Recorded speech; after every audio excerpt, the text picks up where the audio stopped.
Sviluppo alternato.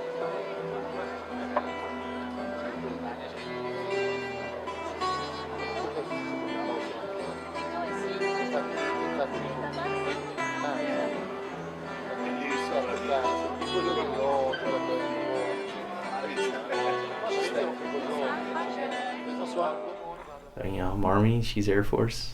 Wow. Was Air Force. But hey, it's a good rivalry. It's not much as a rivalry as we push each other in running.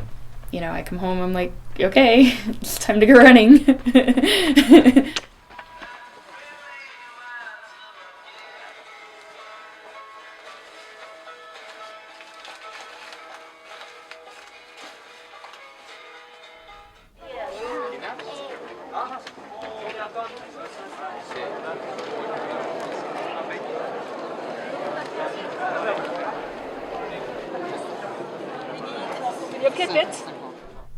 I'm a soldier, so my job is to stay in shape, and I may never ever need to run that far during any kind of combat experience, but it just helps me stay in physical, good physical condition. I do have to say, the last race, I was thinking back on my Army values. There was a couple times I'm like, wow, some of these values can be put into play, or I'm actively doing them right now, because I told Dreama that when she had pulled her calf during the race, that I'm going to stay with you, so I'm never leaving this fallen comrade or whatever. I stuck with her, and I wasn't going to let her not finish. I stayed with her, and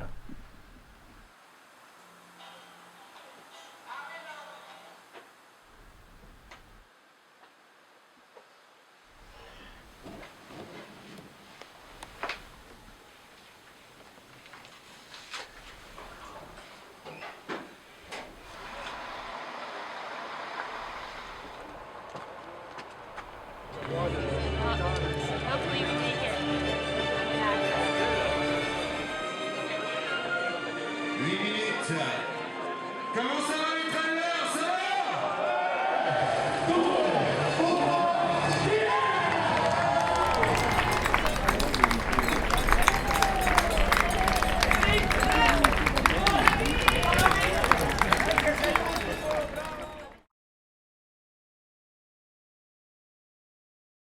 oh, it was bad up there.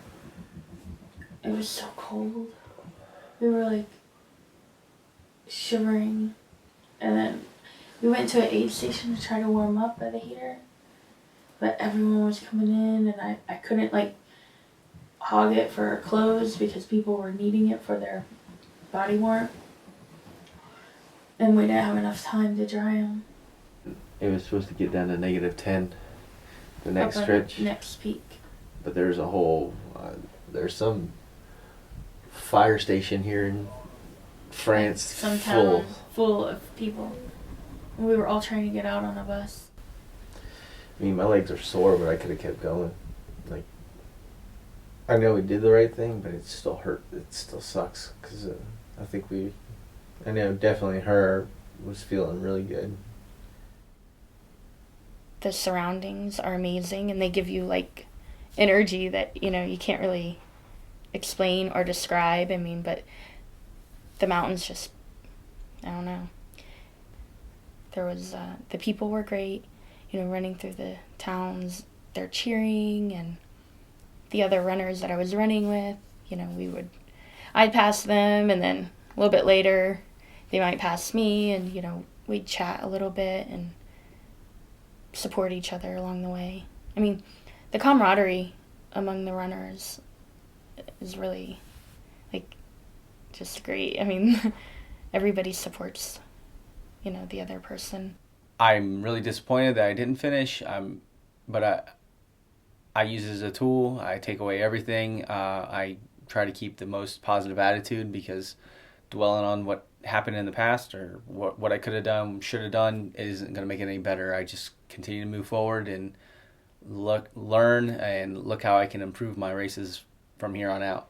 The support of the little villages, them ringing the cowbells, that's amazing. I love that about the Alps, running through these supportive towns. They come out in all hours, all weather, and they're still out there supporting you. And that's great, but then you're out in the middle of nowhere and you're running by yourself, and all that you have to think about is just the next step forward. And you look up and there's a mountain range right in front of you, and they're spectacular. There's fog rolling in, there's waterfalls rolling off the mountains. It's just beautiful. So yeah, every little piece of it was like fantastic.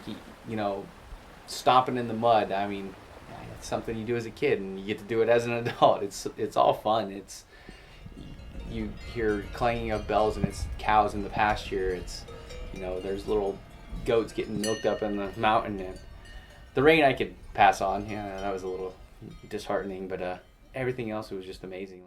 It's also, you know, it's a tough decision. It's like you live to fight another day. Who knows what could have happened at a higher altitude with lower temperatures. When you're soaking wet and already chilled to the bone, there's a certain time you got to think, weigh the consequences. I can live and fight and run this race another day. I can, you know, I have many years to continue on running, but maybe this wasn't my day.